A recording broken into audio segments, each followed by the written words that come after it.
First of all, thank you for standing so long and hosting us. எல்லாருக்கும் நமஸ்காரம். கன்னட சித்திரங்கத பரவாகி கூட எல்லாருக்கும் நமஸ்காரம். தமிழில் பேசுகிறதுக்கு ட்ரை பண்ணுறேன். தர கிராமட்டிக்கல் மிஸ்டேக் அது இதுனா நாளைக்கு ஒரு அது ஹெட்லைனை போடாதீங்க. இவ்வளோதான் தெரியும்.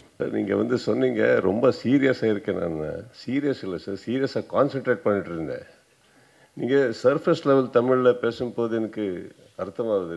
ரொம்ப டீப்பாக பேசினா தானு சார் அப்படி தான் ஸ்டார்ட் பண்ணுவார். நார்மல் கான்வர்சேஷன்ஸு அவர் ரொம்ப டீப்பு. ஸோ அவர் என்ன சொல்கிறாருன்னு கேட்குறதுக்கு 1 hour ஆகுது. அதுக்கப்புறம் எல்லாருக்கும் கூப்பிட்டு என்ன சொன்னார் அவர். ஸோ இந்த கேப்பில் நான் சீரியஸாக இருக்க போகிறேன். அப்போ நீங்கள் எனக்கு பார்த்துருக்கீங்க சார். அதுதான் மேட்டர், அவ்வளோதான், வேற இல்லை. அண்டு மிஸ்கின் சார் ஒரு நல்ல லைன் சொன்னீங்க. நீங்கள் படம் வந்து கிரியேட்டிவிட்டி, டெக்னிக்கல் அண்ட் பிஸ்னஸ் இந்த ஆர்டரில் எதாரு ஒரு கரெக்டாக சார். அதுக்கு மேலே இவர் இன்னொரு வார்த்தை சொன்னார். எனக்கு வந்து நீங்கள் கதை சொல்லியிருக்கீங்க. என்ன ஆர்டிஸ்ட் கூட கதை கேட்கும் போது ஒரு 3 இருக்குது சார். எப்போ சொல்கிறீங்க ஒரு ஃப்ளாப்பு சக்ஸஸ் பின்னாலே முன்னாலே சொல்கிறீங்களே கதை. இன்னொரு விஷயம், எந்த ப்ரொடக்ஷன்னு எந்த சக்ஸஸ்ஃபுல் பேனர் இந்த வந்திருக்கீங்கன்னு சார். 2வது 3வது என்ன வீட்டில் இருக்கிற தக்கராறில் இருக்கிற ஒரு மூடு சார். மோஸ்ட்லி நீங்கள் 3rd ஆர்டரில் வந்திருக்கீங்க. ஸோ அந்த மூடில் இருக்க போது ஏதோ சொல்லியிருக்கீங்க. I think that is what happened here. But I am very honoured sir that you recollected that. And my heartfelt thanks to the 3 gentlemen. Ravi sir, I think நான் ஃபஸ்ட் டைம் நீங்கள் வந்து பேசுறது கேட்டேன். Very very positive. I don't know sir, every time நான் வந்து தமிழ்நாடுக்கு வந்து இங்கே மெட்ராஸ் சென்னையில் வந்து ஏதோ ஒரு படம் ரிலீஸ் ஆச்சுன்னா அது எவ்வளோ சக்ஸஸ் ஆகிருக்கு எவ்வளோ சக்ஸஸ் ஆகலன்னு தெரியல. ஆனால் நிறைய ஒரு பிளெஸ்ஸிங்ஸு ஒரு லவ் எடுத்தீங்க இந்த போயிருக்கு எப்போவுமே. So you gave me that extra today, all of you. Thank you so much. And Vijay, I think அவர் பர்சனாலிட்டிக்கு அவர் சொல்கிற கதைக்கு சம்மந்தமே இல்லை. ஃபஸ்ட் டைம் அவர் வரும்போது நீங்கள் எல்லாருக்கும் தெரியும், தானு சார் ஃபோனில் பேசும்போது ரொம்ப ஹம்பிளாக பேசுகிறாரு. தம்பி அப்படி தான் ஸ்டார்ட் ஆகுது. ஸோ நான் நினச்சேன் ஏதோ ஒரு ஃபேமிலி ட்ராமா ஏதோ இருக்கலான்னு, தெரியல. அனுப்புங்க சார் கேட்கலான்னு. அவர் வந்தார். அவர் வந்த உடனே இன்னும் கன்ஃபார்மாக போச்சு. 100% இது ஏதோ ஃபேமிலி ட்ராமா தானே. அவர் வந்தது ஸ்டைலு, உட்கார்ந்தது ஸ்டைலு. அதுக்கப்புறம் ஒரு கதை சொன்னார். நான் தப்பாக சொல்லக்கூடாது. I think there's a very beautiful saying, don't judge the book by the cover. There's a very pretty example to that. And why we did this film, ஏன் படம் ஆச்சு, not because of who I am, நான் யார் அதுக்காக இல்லை, தானு sir production எவ்வளோ பெருசு அதுக்காக இல்லை. ஒரு விஷன் எனக்கு பிடிச்சது sir. First I think as an actor today அது வந்து எலிஜிபிலிட்டி இருக்குது எனக்கு சொல்கிறதுக்கு. ஆஃப்டர் அபவுட் 28 years இந்த இண்டஸ்ட்ரி நாங்கள் பார்க்குறது ஒரு செக் மட்டும் இல்லை சார்.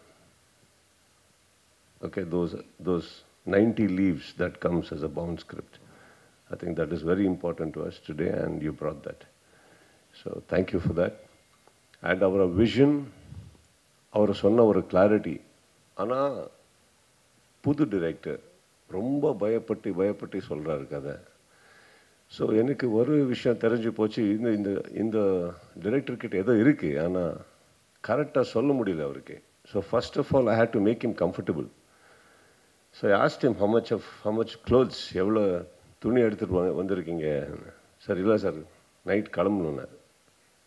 வீட்டில் யார் யார் இருக்கார், எங்கள் பொண்டாட்டி யாருக்கு இருக்கிறாரு, பொண்ணு, பர்மிஷன் எடுத்துகிட்டு இருக்க முடியுமா கேளுங்க. I think after that we spend a solid 8 நாள் உட்காந்து பேசி because Thanu sir production is a very reputed person, and more than that I'll tell you why I respect him as a person. So அவருக்கு எது இல்லைன்னு சொல்லலாம், பண்ணலான்னு சொல்லலாம். ஆனால் ரெண்டுத்துக்கு ஒரு காரணம் வேணும் எனக்கு. Why we are doing it or why we are not doing it. So those 8 days was for me to confirm yes சொல்லணுமா no சொல்லணுமான்னு. ஸோ ரெண்டுத்துக்கு I was ready for it. But by the end of the day 8 days எனக்கு இல்லை இது பண்ணலாம். ஒரு சிம்பிளான படம், ஆனால் ஒரு கான்டென்ட் ட்ரிவன். அவருக்கு இமீடியட்டாக சொன்னேன், சார் பண்ணலாம் சார். அவர் எப்போன்னு கேட்டார், இமீடியட்டாக பண்ணலாம். எனக்கு ஒரு கேப் இருக்குது, இமீடியட்டாக பண்ணலாம். ஒரு நல்ல கதை வெயிட் பண்ணக்கூடாது, பண்ணிடணும். வேறு எதாவது இருந்தால் கூட தள்ளி அது பண்ணிடணும். So I also collaborated with him. I said, sir கன்னடத்துக்கு ஃபஸ்ட் டைம் வந்திருக்கீங்க, நீங்கள் சோலாக இருக்கலாம், நான் உங்கள் கூட இருக்கிறேன் சார், நீங்கள் படம் பண்ணுங்கள், அதுக்கப்புறம் பார்க்கலாம் எல்லாமே. So that is how we stood up. And அப்படி சொல்லும்போது எங்களுக்கு அவருக்கு சண்டே ஆகலன்னு இல்லை, அம்மா இருக்குது. மகாபலிபுரம் போனால் எல்லாரும் சொல்கிறாரு எவ்வளோ லவ் எங்களுக்குன்னு. But we fought for the right reasons. It is the film.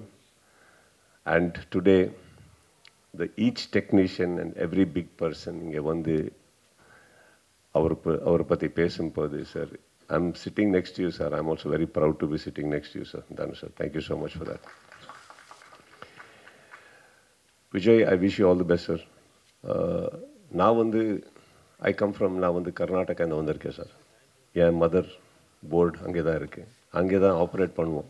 படம் இப்போ எல்லாரும் பியூட்டிஃபுல் டெக்னீஷியன்ஸ் வரும்போது ஏதோ என்ன படம் கூட ஒரே லாங்குவேஜ் இல்லை, இப்போ போகுது, ட்ராவல் ஆகுது. I come from there. ஆனால் உங்களுக்கு இது தாய்நாடு.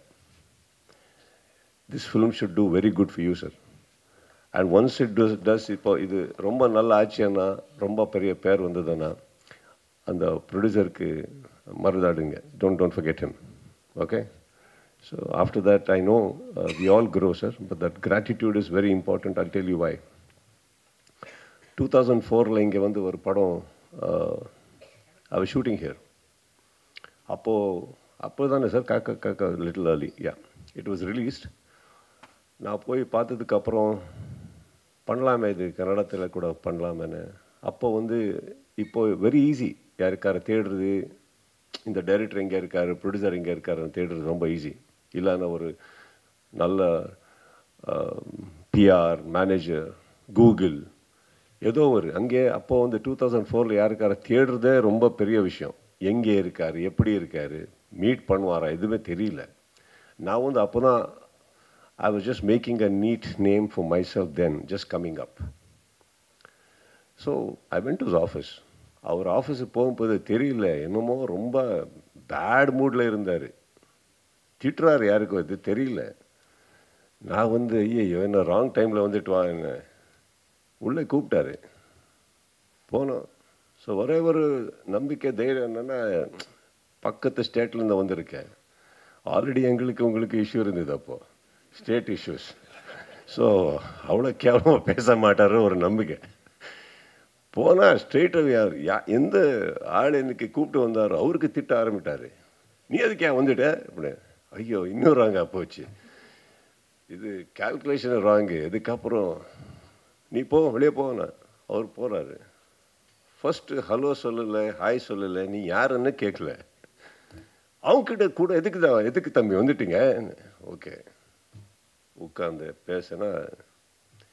அப்போது விஜய் உங்கள் மாதிரி சார், அவர் பர்சனாலிட்டி அப்படி தான். பட் அவரை இருக்கிறதுக்கு திட்டுற வார்த்தைக்கு சம்மந்தமே இல்லைன்னா போச்சு.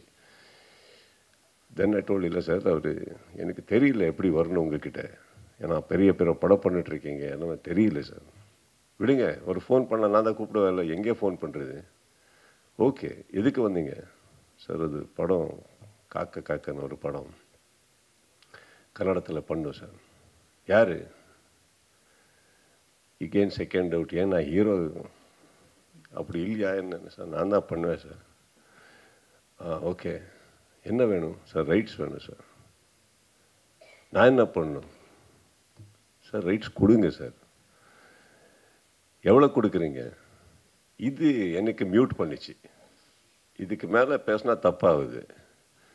Already bad mood. நான் சொல்ல ஃபிகர் தெரியாது, ஓகே இல்லையா எனக்கு தெரியாது. இதுக்கப்புறம் பிஃபோர் ஐ ஸ்போக், பண்ணுங்க என்ன சொன்னார், சார் அதை எவ்வளோ கொடுக்கணும், வாடா தம்பி காசு நீங்கள் பண்ணுங்கள், நல்லா பண்ணுங்கள், எவ்வளோ ஓகே. நான் இமீடியட்டாக ஏதோ லெட்டர் எடுத்துட்டு இமீடியட்டாக he wrote it to me. எனக்கு இன்னும் டவுட்டு, ஏன்னாரா போகும்போது ரிவர்ஸ் எடுத்துகிட்டு வாப்பா இங்கே சொல்வார், எனக்கு தெரியல. ஸோ ஃபஸ்ட்டு டைம் சடங்க நீ கிளம்புங்க பண்ணுங்க தம்பினா, பிஃபோர் அவர் மூட் சேஞ்சுக்கு முன்னாடி நான் இங்கேருந்து கிளம்பிட்டேன். one year I think, sir, I was under the preparation to do. First time ஒரு டைரக்ஷன் பண்ணலாம் நான் நினச்சேன், நானே பண்ணலான்னு ஒரு ப்ரிப்பரேஷன் இருக்கும்போது சார் வாபஸ் ஃபோன் பண்ணார். தம்பி நீங்கள் பண்ணலையா? இல்லை சார் இன்னும் பண்ணோம் தம்பி, அது இன்னொரு யாரோ ஆள் கேட்டிருக்காரு, சப்போஸ் நீங்கள் பண்ணலன்னா அது அவருக்கு கொடுத்தா இப்போ கொஞ்சம் இதில் இருக்கேன், எனக்கு ரொம்ப ஹெல்ப் ஆகுது. இம்மிடியேட்டாக அவருக்கு சொல்ல, சார் இது உங்கள் படம் சார், நீங்கள் எதுவுமே வாங்கலை என்கிட்ட, நீங்கள் பண்ணுங்க, யாருக்கு எனக்கு கொடுங்க பண்ணுங்க sir. I gave it back, but I'll tell you why I narrated this story, and especially to you, Vijay. அன்றைக்கி நான் இந்த அப்கமிங் சார், அவர் எனக்கு ஆஃபீஸில் உட்காந்து காஃபி கொடுத்துட்டு பேசி எல்லாத்துக்கும் விடுங்க, ஒரு ரைட்ஸ் ஒரு பெரிய ஹிட்டு படம், அந்த படம் ரைட்ஸ் எனக்கு எதுவுமே வாங்காமல் கொடுத்து அனுப்புறது, I will never ever forget that ever. So once ஒரு ஃபோன் கால், எனக்கு வீக் கிரியேஷன்ஸு தெரியாது, தானு sir, that's it. Thanu sir phone பண்ணி ஒரு கதை இருக்குன்னு சொல்லும்போது, here we had already decided to collaborate. I just needed a small confirmation with your script. So, Vijay, thank you for giving a script which collaborated us again. All right? And Danu sir, I will never forget you for that gesture what you showed, sir. That is very important. That for any newcomer, for any upcomer, coming from ஒரு பெரிய production director கூட இருக்கலாம், யார் கூட இருக்கலாம் sir, அவர் அன்னைக்கு கொடுக்குற ஒரு மரியாதை, that will go a long way, provided the person you are respecting is also equal worth. All right, so thank you for that. And all the wonderful directors and Mr. Iluvarasan sir, எனக்கு தெரியல, நீங்கள் அவருக்கு சொல்கிறீங்க உங்கள் அசோசியேஷனில் இருக்கிறாருன்னு, கரெக்டா sir? Okay. Association எப்போ sir close ஆகுது? டோர் லாக்கு அப்படி ஏதாவது இருக்கா? ஏதோ டைம் இருக்கணுமே sir. 3:34 in the morning is texting somebody, sir. கேட்டால் வேலை அசோசியேஷன் வேலை, என்ன வேலை இன்னைக்கு சொல்லலை சார், யாரோட வேலைன்னு கூட சொல்லலை அவர். But he is there, very hard worker, even after the association closes he keeps working. So we had a great time with Mr. Iluvarasan, and for some reason அது என்னன்னா ஒரு ராத்திரியில் நடக்கிற ஒரு கதை.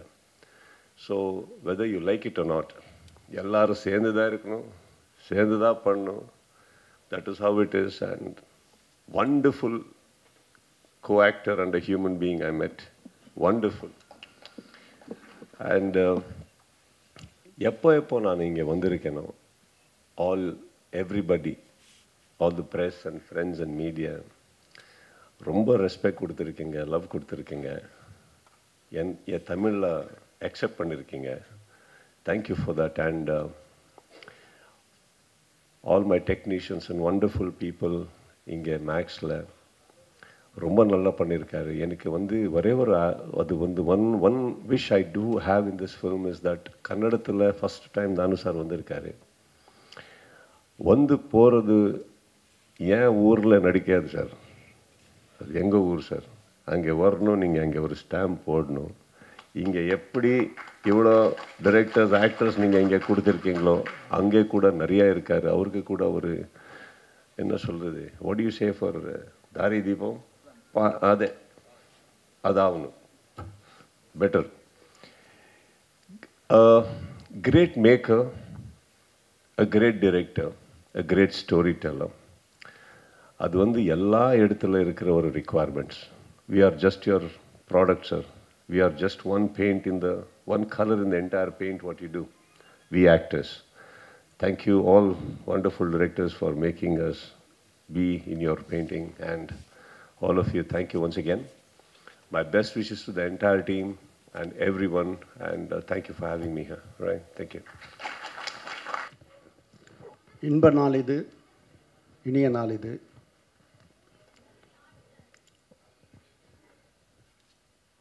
அகில இந்திய திரைப்பட சம்மேளனத்தின் தலைவரும் தென்னிந்திய திரைப்படத்துக்கு தலைவருமான சகோதரர் ரவி கொட்டார்கர் அவர்களே, முன்னாள் டைனமிக் தென்னிந்திய திரைப்பட வர்த்தக சபை தலைவர் காற்றகட்ட பிரசாத் அவர்களே, இயக்குனர் சங்கத்தின் தலைவர் தம்பி ஆர்வி உதயகுமார் அவர்களே, சின்ன குழந்தையிலேருந்து எனக்கு ரொம்ப நெருங்கிய பழக்கமாகி இன்றைக்கி என்னுடைய அத்தனை படங்களுக்கும் நடன இயக்குனராக பணியாற்றி கொண்டிருக்கும் தம்பி சோபி அவர்களே, இளவரசை பற்றி சொல்லணுன்னா சொல்லிக்கினே இருக்கலாம். ஆழ்கடல் எண்ணம் அடலேட்டு வலிமை ஏழ்கடல் வண்ணமதை எண்ணத்தில் வடிக்கக்கூடிய ஒரு தம்பி இளவரசு. பன்மணி திரள் போட்டு நன்மை எழுதுனா அவர்கிட்ட கருத்துக்கள் ஏராளமாக வந்து கொண்டே இருக்கும்.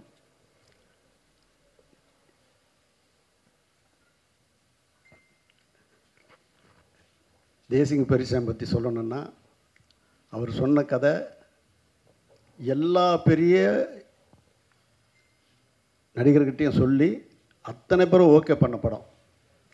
அதுபோக இப்போ அவர் சேர்ந்திருக்கிற இடத்துலையும் மிகப்பெரிய இடத்துக்கு தான் அந்த கதை போச்சு. என்னுடைய வாழ்த்துக்களை நான் அடிக்கடிக்கு சொல்லின்னு இருப்பேன். அதுக்காக பல ரெஃபரன்ஸுங்களாம் அவருக்கு வாட்ஸ்அப்பில் அனுப்பிச்சின்னே இருப்பேன். அதாவது அந்த படம் அவ்வளோ அது வெற்றி அடையிறதுக்கு நான் அவ்வளோ முயற்சி பண்ணின்னு இருக்கேன், இன்னமும் பண்ணிடுறேன், எப்பவும் பண்ணின்னு இருப்பேன். அப்படிப்பட்ட ஒரு நல்ல ஒரு கலைஞன். ஆனால் நீ வருவ, வெல்வ, நிற்ப, நிலைப்ப, அது உறுதி. அதே மாதிரி அமரன் பட இயக்குனர் இதுவரையிலையும் ஒரு 4 நாள் தூக்கம் வராமல் தவிச்ச ஒரு தவிப்பு அமரன் படம் பார்த்த போது இருந்தது. அதை ஒவ்வொரு முறையும் அவர்கிட்ட பேசினே இருப்பேன். துப்பாக்கியில் முருகதாஸோட அவர் பணியாற்றும் போது இந்த கம்ப்யூட்டர் ஆப்ரேட் பண்ணின்னு லேப்டாப்லேருந்து உடனே சொல்லுவார், அன்றைக்கி பிடிச்சது இதான் எனக்கு, இது ரொம்ப சின்சியரான ஒர்க்கர். அந்த மாதிரி அந்த 3 பேரில் கொடுத்து 2 பேருக்கும் பெரிய வெற்றி கிடச்சிது. ஆனால் முருகதாஸே என்கிட்ட சொல்லி, சார் ராஜ்குமாருக்கு ஒரு படம் கொடுங்கப்பா, நான் கொடுத்தேன்பா, அவர் வேற ஒரு இடத்துல கமிட் ஆகிட்டாருப்பா அப்படின்னு நான் சொன்னேன். ஒரு உதவி இயக்குனர் கூட ஒரு பெரிய லெவலுக்கு எத்தனை வரணும்னு நினைக்கக்கூடிய ஒரு தலையாய ஒரு இயக்குனர் முருகதாஸ்.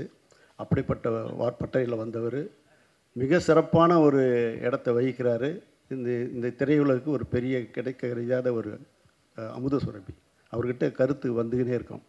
அப்படிப்பட்ட மனிதர். அதனால தான் அவர் எட்டும் போய் என் தம்பி அன்பு செழியங்கிட்ட கொடுத்து இந்த கம்பெனிக்கு நீ பண்ணணும் அப்படின்னு சொன்னேன். உடனே சொல்லி நல்ல முறையில் செயலாற்றினுக்கிறாரு. பெரிய எதிர்காலத்தை உருவாக்கக்கூடிய நவீன சிற்பிகளை ஒருத்தர். ஆனால் என் அகத்தை அப்படியே இறுக்கி பிடிச்ச தம்பி பிஸ்கினை பற்றி சொல்லணும். அவர் சொன்னார், நந்தலாலா கதை சொல்லும்போது நான் அதுக்கு முன்னாடி அந்நியன் ஒரு படம் விக்ரமுக்கு வந்திருக்கு. ஸோ அதை தாண்டுற மாதிரி ஒரு கதை சொல்லணும். ஏன்னா சித்திரம் பேசுறது இல்லை, அவ்வளோ பெரிய கலைக்கினவர். அவர் நந்தலாலாவுக்கு சொல்லும்போது ஒரு ரொம்ப கம்மியான பட்ஜெட்டில் சொல்கிறாரு. நான் அதெல்லாம் பெருசில் அதை விக்ரமை வச்சு அந்நியனை தாண்டணும்னு நினைக்கிறேன்ப்பா, அதனால் அந்த மாதிரி ஒரு கதை சொல்லுப்போன்னு தான் சொன்ன தவிர, அந்த படம் நிச்சயமாக சேலஞ்சாக பண்ணி மிகப்பெரிய வெற்றியை கொடுத்து நற்படத்தினுடைய நற்பெயரை பெற்றார். அதுக்கப்புறம் அவர் அந்த கதை சொன்னார். ஆனால் இப்போ ட்ரெயின் எடுத்துகிட்டு இருக்கிற அவர் இன்னொரு ரகசியம் தெரியும்.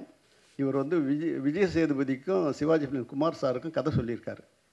அந்த கதை சொன்ன உடனே அவங்க எனக்கு ஃபோன் பண்ணி, சார் மிரட்டிட்டார் சார், விட்றாதீங்க சார், மிகப்பெரிய லெவலில் ட்ரெயின் வரும் சார், எனக்கு ரொம்ப திருப்தி அப்படின்னு சொன்ன உடனே நான் தம்பிக்கிட்ட தம்பி எனக்கு நீ கதை சொல்லவே வேணாம், நீ படம் பண்ணு அப்படின்னேன். அந்த ரகசியம் இப்போ தான் சொல்கிறேன். அவங்க ஆல்ரெடி எனக்கு இந்த ஒவ்வொரு நாளும் ஒரு உணர்ச்சி பிரவாகமாக இருக்கக்கூடிய ஒரு மனிதர். அதாவது எல்லா துறையிலையும் ஒரு ஈடுபாடு இருக்குது. நான் போகும்போது கம்போஸ் பண்ணின்னு இருப்பேன். சும்மா விளையாட்டு இல்லை, ஒரு பெரிய 90 வயசு இசை மேதையை வச்சு அவர்கிட்ட பாடம் பயின்று அவர்கிட்ட உட்காந்து அந்த சுரங்களை வாசிக்கிறதும் சரி, அதை பாடி காமிக்கிறதும் சரி. நேற்று கூட சொல்லும்போது, தம்பி உங்ககிட்ட இருந்த அந்த ஜீவன் அந்த பாடகர்கிட்ட போகணும், அதை நீ எப்படியாவது வாங்கி இல்லை நீயே பாடிடு அப்படின்னு நேற்று கூட நைட்டு சொல்லிட்டு வந்தேன். அப்படிப்பட்ட இன்வால்மெண்ட்டு. அதாவது நம்ம நிரந்தர இயக்குனர் என்ற வரிசையில் எங்களுக்கு இவரும் ஒரு தலையாய இடத்தை பிடிச்சிருக்கிறாரு. அவருக்கு அந்த படத்தினுடைய வரும்பொழுது தான் நான் அவரை பற்றி அதிகமாக சொல்ல வேண்டியிருக்குது. உண்மையிலேயே எனக்கு கூட பிறக்காத ஒரு தம்பியாக தான் நான் மிஸ்கினை நினைக்கிறேன். அதாவது ஒரு நல்ல ஒரு பண்பாளர். தகப்பன் ஸ்தானத்தில் எச்சி என்னை நினைக்கும் போது உண்மையிலேயே எனக்கு ரொம்ப சந்தோஷமாக இருக்குது. அப்படிப்பட்ட சூழ்நிலையில் நான் இருக்கிறேன். இயக்குனர் என்கிட்ட வந்து ஒரு நாள் கதை சொன்னார். கதை சொன்ன அடுத்த செகண்டே என் மனசுக்கு இது ஏன்னா நான் எல்லா லாங்குவேஜ் படம் எடுத்துட்டேன். ஹிந்திலேருந்து தமிழ், தெலுங்கு, மலையாளத்துலேருந்து. கன்னடத்தில் எடுக்கலையேன்னும் போது எனக்கு கிச்சா சார் தான் ஞாபகம் வந்தது. ஃபோன் பண்ணுறேன். அதாவது 2004 அவரை சந்திச்சிருக்கிறேன். அவரை நானை சந்திச்சிருக்கோம் காக்க காக்க படத்துக்காக. அதுக்கப்புறம் முதல் முறை அவருக்கு நான் ஃபோன் பண்ணி, இது ஒரு அருமையான கதை, நீ கதை கேட்டு பிடிச்சா நீ பண்ணு தம்பி அப்படின்னேன். சார் எவ்வளோ வருஷம் ஆச்சு, 18-19 வருஷம் ஆச்சு உங்களை நான் சந்தித்து, என்ன மாதிரி மனிதர் நீங்கள் அனுப்புங்க சார் அப்படின்னார். உடனே இவங்கள அனுப்பிச்சி வச்சேன். கதையை கேட்டு ஒரு வாரம் தங்க வச்சு அவரே ஒரு ஸ்கிரிப்ட் எழுதி கரெக்டாக டைரக்டர்கிட்ட கையெழுத்து இவரும் கையெழுத்து போட்டு எனக்கு 2 பேப்பர் அனுப்பிச்சார். அது எந்த காலத்து அது இன்னும் பதியம் போட்டு என்னுடைய பூஜை ரூமில் வச்சுருக்கிறேன். அப்படிப்பட்ட இன்வால்மெண்ட் உள்ள ஒரு கலைஞர். அதாவது தன்னை வருத்தி கதாபாத்திரத்துக்கு உயிர்க்கக்கூடிய ஒரு மாபெரும் கலைஞர். நீங்கள் படம் பார்க்கும்போது தான் தெரியும். படத்தில் இருக்கிற ஒவ்வொரு ஃப்ரேமும் அவரும் சேர்ந்து உருவாக்குறதுல ரொம்ப ரொம்ப ரொம்ப சந்தோஷம். இன்வால்மெண்ட்டு, அதாவது அந்த படத்தில் பங்கு கொண்ட அத்தனை பேரும் அவர்கிட்ட வந்து ஒரு ஃபயர், ஒரு டெடிக்கேட்டட், ஒரு பக்தியாக தான் அவரை பார்ப்பாங்க. அப்படிப்பட்ட ஒரு மனிதர் இந்த படத்தில் ஆத்மாதமாக உடல், பொருள், ஆவி அத்தனையும் கொடுக்குற மாதிரி கொடுத்துருக்கிறாரு. எனக்கு வந்து கன்னடத்தில் மிகப்பெரிய ஒரு பேர் வசூலை அள்ளி கொடுக்கும். அவர் பாட்ஷான்றது இந்த படத்தில் மாபெரும் பாட்ஷாவாக வருவார். என்னுடைய ஆத்மார்த்த மகிழ்ச்சியும் நன்றியும் தெரிவிச்சுக்கிறேன். இதுக்கு மேலே எனக்கு எதுவும் சொல்ல தெரியல. ராஜ்குமார் பெரியசாமியை பற்றி நான் இன்னும் நிறைய சொல்ல வேண்டியது இருக்குது. வருங்காலம் அதுக்கு வழிவகுக்கும் என்று சொல்லி, பத்திரிகை நண்பர்களே, சகோதரர்களே, என் பணிவான வேண்டுகோள், ஒரு நல்ல கலைஞன் உருவாகி இருக்கிறார். அந்த இயக்குனருக்கு நீங்கள் ரத்தன கம்பளமிட்டு வரவேற்று நெற்றிக்கு வெற்றி திலகமிட வேண்டும் என்று விரும்பி விடைபெறுகிறேன். நன்றி, வணக்கம். மிக்க நன்றி sir. So it's finally time to